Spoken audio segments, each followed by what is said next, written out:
일어나셔서 한 목소리로 봉독하겠습니다. 43절입니다. 이틀이 지남에 예수께서 거기를 떠나 갈릴리로 가시며 친히 증언하시기를 선지자가 고향에서는 높임을 받지 못한다 하시고 갈릴리에 이르심에 갈릴리인들이 그를 영접하니 이는 자기들도 명절에 갔다가 예수께서 명절 중 예수님의 하신 모든 일을 보았음이더라. 예수께서 다시 갈릴리 가나에 이르시니 전에 물로 포도주를 만드신 곳이라. 왕의 신하가 있어 그의 아들이 가버나움에서 병들었더니 그가 예수께서 유대로부터 갈릴리로 오셨다는 것을 듣고 가서 청하되 내려오셔서 내 아들의 병을 고쳐주소서 하니 그가 거의 죽게 되었음이라. 예수께서 이르시되 너희는 표적과 기사를 보지 못하면 도무지 믿지 아니하리라. 신하가 이르되 주여 내 아이가 죽기 전에 내려오소서. 예수께서 이르시되 가라 내 아들이 살아있다 하시니 그 사람이 예수께서 하신 말씀을 믿고 가더니 내려가는 길에서 그 종들이 오다가 만나서 아이가 살아있다 하거늘 그 낫기 시작할 때를 물은즉 어제 7시에 열기를 떨어졌나이다 하는지라. 그의 아버지가 예수께서 내 아들이 살아있다 하신 말씀이 그때인 줄 알고 자기와 그 온 집안이 다 믿으니라. 이것은 예수께서 유대에서 갈릴리로 오신 후에 행하신 두 번째 표적이니라. 아멘. 자리에 앉으시겠습니다. 오늘은 참된 믿음이라는 제목으로 하나님 말씀 나누겠습니다.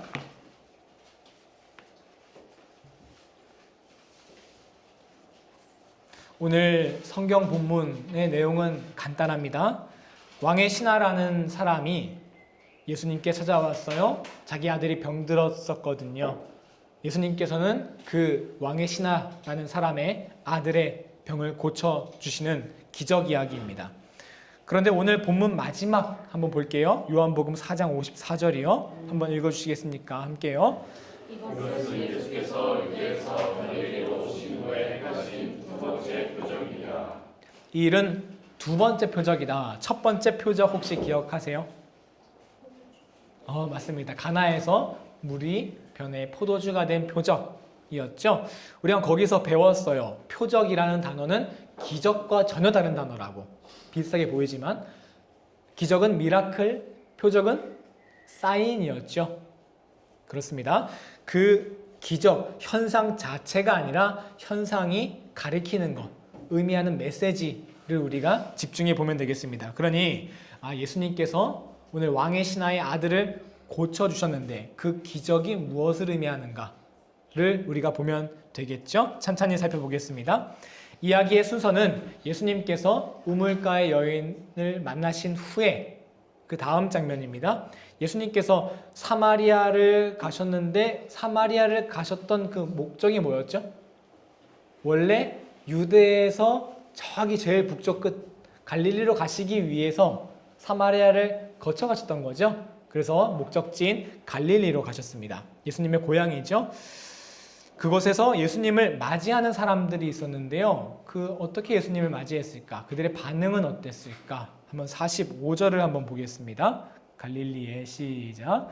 갈릴리에 이르시매 갈릴리인들이 그를 영접하니 이는 자기들도 명절에 갔다가 예수께서 명절 중 예루살렘에서 하신 모든 일을 보았습니다.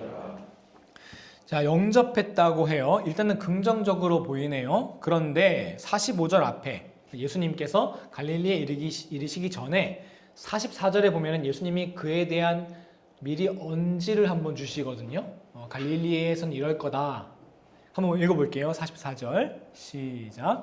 친히 증언하시기를 선지자가 고향에서는 높임을 받지 못한다 하시고, 이 말씀은 긍정적으로 보입니까? 부정적으로 보입니까? 부정적이죠. 예수님은 환영 받지 못한다고 했는데 영접을 했어요.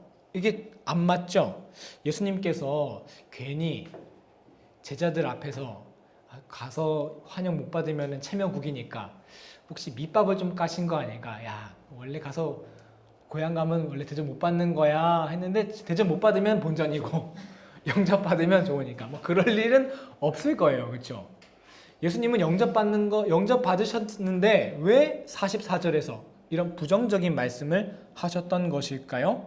이는 45절에 나오는 갈릴리 사람들, 45절 나오는 이 사람들의 이 사람들의 영접이 올바른 영접이 아니었다라는 뜻입니다. 이해되시죠? 왜냐하면 힌트는 왜 예수님이 이들이 예수님을 영접했는가? 그 영접의 이유에 있는데요. 보면은 왜 영접했대요? 예루살렘에서 하신 모든 일을 봤기 때문에. 이 보았다라는 단어를 기억하시고 이야기를 계속 이어가 볼게요. 예수님께서 갈릴리 사람들의 영접을 받으신 후에 그 갈릴리 지역 안에도 여러 지역이 있지 않겠습니까? 가나라는 곳에 갑니다. 포도주 만드셨던 그곳이죠. 그곳에서 왕의 신하라는 사람이 예수님을 찾아와요. 이 사람은 가버나움에서부터 가나까지 온 건데 이 가버나움과 가나 사이의 거리는 약 40km나 된다고 합니다. 오늘날에야 40km 아무것도 아니지만 우리 강 집사님 몇 킬로 오셨습니까? 70km. 아무것도 아닌 건 아니지만 한 1시간 안에 이게 끊을 수 있지 않습니까? 40km는요.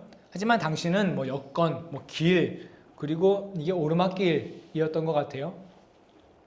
그래서 아마 이틀 정도 꼬박 걸렸을 겁니다. 뭐가 그리 간절해서 이 먼 길을 찾아왔던 걸까요? 47절. 왜 찾아왔는지 보이죠? 읽어보겠습니다. 그가 예수께서 유대로부터 갈릴리에 오셨다는 것을 듣고 가서 청하되 내려오셔서 내 아들의 병을 고쳐주소서 하니 그가 거의 죽게 되었음이라. 아들이 병에 걸려서 죽게 된 거예요. 그래서 예수님께 병고침을 부탁하러 온 거죠. 그런데 이 부탁을 들은 예수님께서 이런 말씀을 하십니다. 48절이요. 예수께서 이르시되 너희는 표적과 기사를 보지 못하면 도무지 믿지 아니하리라. 이 말씀은 이 아들 살려달라고 찾아온 이 얘기한 말이 아니에요. 맥락상으로 봐도 이 사람이 기적을 언제 구한 적이 있어요? 없잖아요. 그렇죠? 그냥 처음 만난 거예요. 그리고 또 이 사람 말씀하시는 대상이 뭐라고 나와요? 너희라고 나오잖아요. 만약에 그 사람에게 한 말이면 너는이라고 말을 해야 되겠죠. 이 말씀은요. 이 왕의 신하에게 한 말이 아니라 바로 앞서서 예수님 당신을 영접했던 누구? 이 갈릴리 사람들에게 하시는 말씀이에요. 갈릴리 사람들의 문제가 뭐래요? 이 사람들은 기적을 어떻게 하면 보지 않으면 믿질 않네 라고 하셨죠. 이 보지 않다, 이 보다라는 게 어디와 연결돼요? 앞에서 45절 한번 앞으로 띄워주시면 보았다, 이게 연결이 되고 있죠.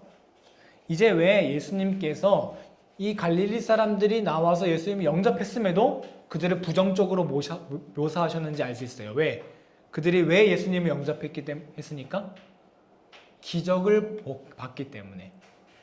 헛된 기적, 헛된 소망으로 예수님을 찾아왔기 때문에 그 영접은 거짓된 영접, 올바른 영접이 아니었다는 것이죠. 예수님께서는 이렇게 기적에 대해 경고를 먼저 하십니다. 그렇지 않고 바로 이 자를 고쳐주면은 또 기적에 놀라기만 할 것 아니겠습니까? 그래서 먼저 기적에 대한 경고를 하신 후에 병을 고쳐주시는데요. 50절입니다. 읽어보겠습니다. 예수께서 이르시되 가라 네 아들이 살아있다 하시니 그 사람이 예수께서 하신 말씀을 믿고 가더니. 예수님의 치료 방법이 조금 싱겁죠. 아들을 고치러 온 마음에서는 어떻게 했어요? 이 예수님을 꼭 집으로 모시고 가고 싶지 않겠습니까? 그런데 예수님께서는 특별한 행위 없이 그냥 말씀만 하십니다. 네 아들이 살았다. 중요한 건 이 말씀을 들은 이 왕의 신하라는 사람의 반응인데요. 50절 이 뒷부분 한번 읽어볼까요? 내 아들이 시작. 내 아들이 살아있다 하시니 그 사람이 계속 하신 뭘 믿고? 말씀을 믿고. 이거 요한복음 기자가 매우 의도적으로 대조를 하며 기록하고 있는 거예요. 이 갈릴리 사람들은 어떻게 해서 예수님을 영접했어요? 기적을 보고, 그런데 이 왕의 신하는 아무것도 안 봤죠. 무엇을 믿고? 말씀을 믿고. 여기서 우리가 주목해야 하는 것은 이렇게 의도적으로 보다와 말씀을 대조시켜 놓고 있다는 것입니다. 그래서 이 대조를 통해 요한복음의 두 번째 표적은 우리에게 메시지를 전달하고 있어요. 여기서 우리는 성경의 진리를 깨닫습니다. 진정한 믿음은 무엇인가? 참된 믿음은 무엇인가? 라고 말이죠. 참된 믿음이란 놀라운 능력, 이런 것 보고 믿는 것이 아니라 예수님의 말씀을 신뢰함으로 믿는 믿음입니다. 우리는 지난주에 참된 기쁨이 무엇인지 한번 살펴보았죠. 참된 기쁨 기억하시나요? 어떻게 우리가 참된 기쁨을 구별할 수가 있었죠? 책임이라는 키워드가 생각났습니다.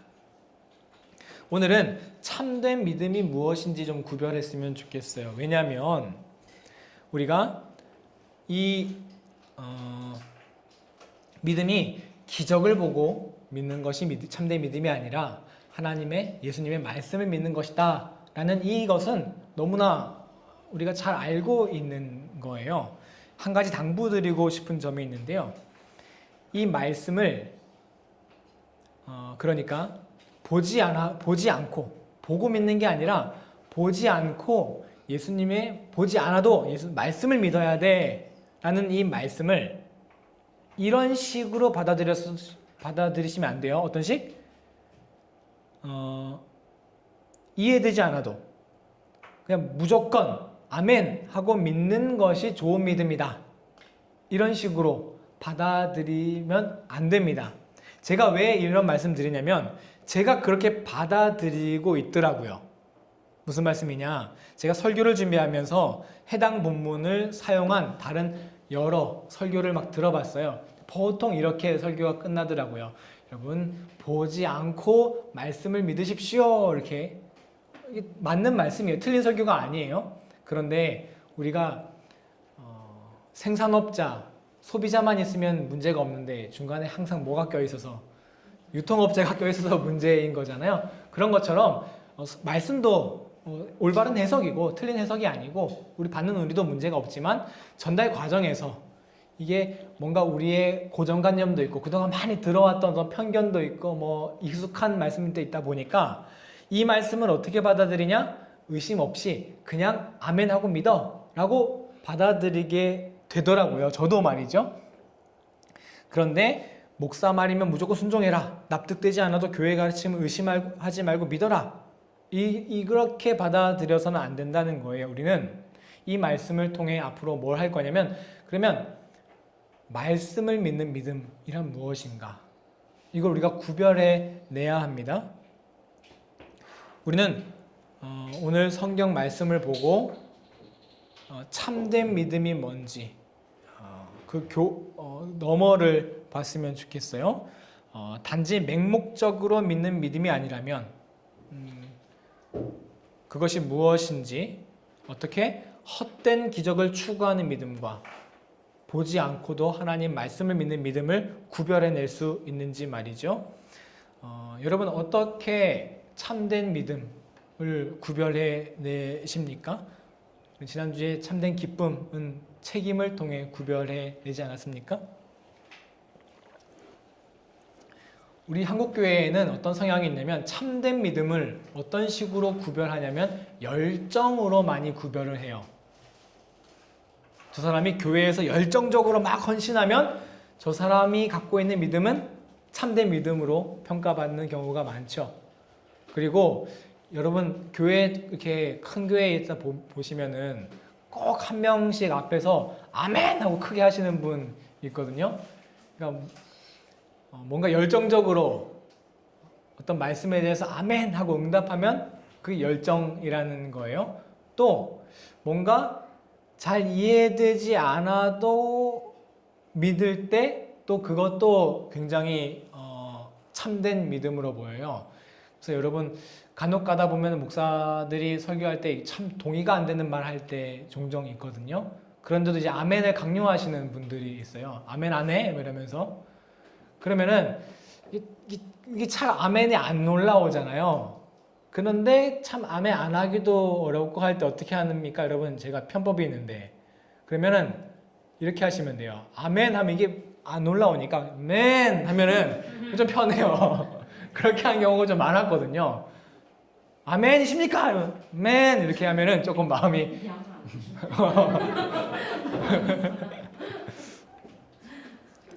물론 열정도 그 참된 믿음을 구분할 수 있는 기준이 되겠죠.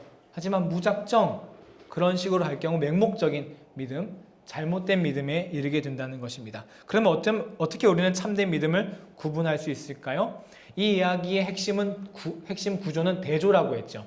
그런데 참된 믿음과 거짓 믿음 말고 그 외에 거기에 따라오는 모든 부산물도 다 대조를 이루어요. 그것은 믿음의 원인과 결과인데요. 자, 처음 이 갈릴리 사람들의 믿음, 보고 믿는 믿음, 이 믿음의 원인은 무엇입니까? 뭐 때문에 믿음이 생겼습니까? 뭘 보고? 기적을 보고. 이들의 믿음의 원인은 기적이에요. 그런데 반면 이 참된 믿음으로 소개되고 있는 이 왕의 신하의 믿음은요, 왜 이 믿음이 생겨났습니까? 자, 처음 이 왕의 신하라는 사람은 그냥 신분으로 봐도 꽤 높은 사람인 것처럼 보여요. 그리고 이 왕의 신하라는 것은 뭐 다음 주 설교에서 자세히 다룰 텐데 헤롯 대왕의 신하를 의미하거든요. 헤롯 대왕. 그러니 정통 유대인이 아닐 가능성도 매우 높아요. 그렇기 때문에 예수님을 찾아올 일이 없는 거죠. 그런데 왜 이 사람이 예수님을 찾아왔고 예수님의 말씀을 믿기까지 됐습니까? 뭐가 계기가 됐습니까? 아들이 아파서. 아들이 아프다고만 해서 뭐 아프구나 하고 냅둘 수도 있잖아요. 그런데 뭐가 이 사람을 예수께로 이끌었습니까? 아들이 아파하니까 그 아들을 보고 안타까워하는 그 아버지의 사랑이, 그 아버지의 사랑이 바로 예수님께로 이 사람을 이끌었고 터무니없는 예수님의 그 말씀을 믿게까지 한 것 아니겠습니까? 즉, 이 왕의 신하가 상징하는 참된 믿음의 원인은 어디에 있습니까? 바로 사랑하는 마음입니다. 참된 믿음이 무엇인지 구별할 수 있는 첫 번째 기준은 바로 사랑입니다. 나의 믿음이 사랑하는 마음으로 인해 생겨난 것인가? 아니면 기적을 바라는 헛된 소망, 헛된 마음 때문에 생긴 것인가? 여러분, 누군가를 너무 미워하는 마음에 내가 어떤 신을 믿고 내가 신에게 저주하는 기도를 부탁해야 되겠다, 이런 마음으로 하나님을 믿는다면 그 믿음이 참된 믿음일 수 있을까요? 믿음의 동기가 사랑이 아니라면 그 믿음은 참되지 않습니다. 우리 역사를 통해서도 알 수 있죠. 십자군 전쟁에서 그 십자군들의 믿음, 어떤 믿음이었을까요? 사랑이 그 믿음의 동기가 됐습니까? 아니죠. 미워하는 마음이 그 동기가 됐죠. 그 결과를 통해 그 믿음이 참되지 않다는 것을 우리는 알 수 있습니다. 믿음은 그러므로 참된 믿음으로 예수님을 섬기는 사람의 마음은 필연 사랑의 마음이 가득할 수밖에 없습니다. 그러면 우리는 돌아볼 수 있죠. 지금 내가 갖고 있는 믿음이 참된 믿음인가? 어떻게 우리가 구별할 수 있겠습니까? 내 안에 사랑이 얼마나 있는가에 따라 나의 믿음이 참된 것인지 구별할 수 있겠습니다. 두 번째로 믿음을 구별할 수 있는 기준은요, 바로 결과입니다. 기적을 보고 믿는 그 헛된 믿음의 결과는 무엇입니까? 놀람입니다. 그냥 놀랐어요. 예수님을 영접하고 그 이후에 아무런 기록이 나오지 않아요.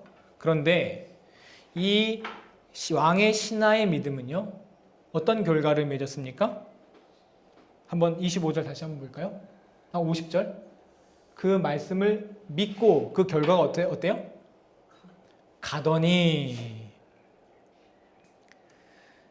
말씀을 믿는다면 그대로 행동할 수밖에 없습니다.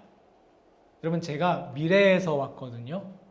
다음 주 로또 번호가 777531입니다. 제가 이렇게 얘기를 했다고 치세요. 근데 제 말을 여러분이 믿는다면 다음 주 로또를 안 사실 수 있으시겠어요? 안 살 수 있다, 나는. 다음 주 로또 번호를 확실하게 아는데, 누가 해준 내 말을 확실하게 믿는데 안 살 수가 있겠습니까?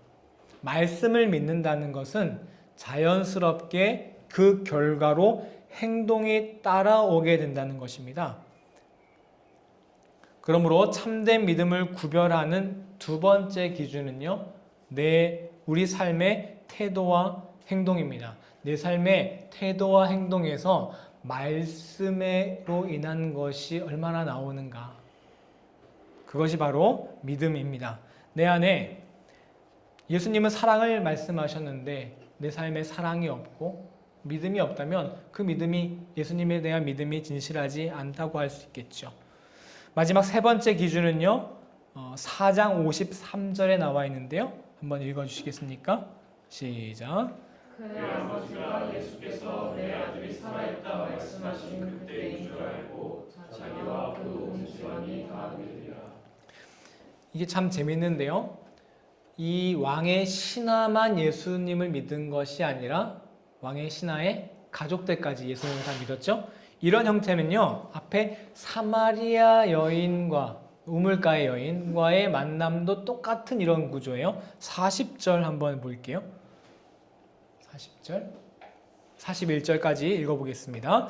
사마리아인들이 예수께 와서 자기들과 함께 유하시기를 청하니 거기서 이틀을 유하심에 예수의 말씀으로 말미암아 믿는 자가 더욱 많아. 여기도 이 사마리아 여인이 예수님을 만난 후에 사마리아 사람들이 가서 전합니다. 내가 예수님을 만났어, 메시아를 만났어. 그러자 이 사마리아 사람들이 예수님을 믿게 됐는데 어떻게 믿게 됐대요? 뭘 보고?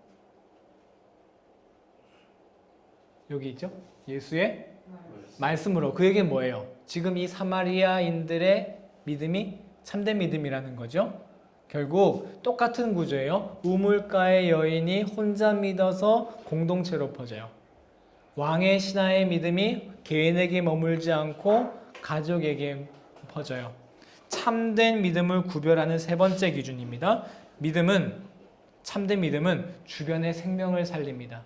나 혼자 머물러 있는 것은 참된 믿음이 아닙니다.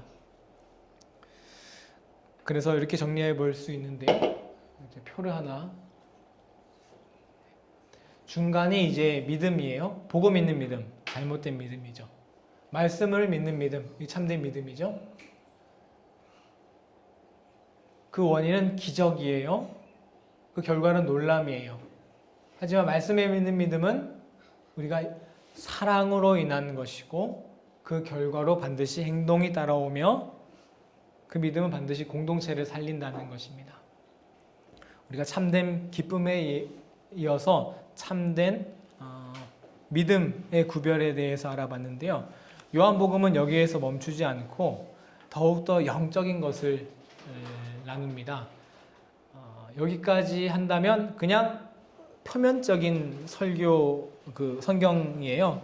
여러분이 아마 그냥 각자 텍스트를 쭉 읽으셔도 이런 교훈을 다 얻으실 수 있을 거예요. 하지만 요한복음은 항상 이 표면적인 것 이면의 영적인 것의 문제를 다루거든요. 거기에 대해서는 우리 다음 주에 계속 우리 이 왕의 신하 이야기로 두 번째 말씀을 나누도록 하겠습니다. 함께 찬양하고 기도하겠습니다.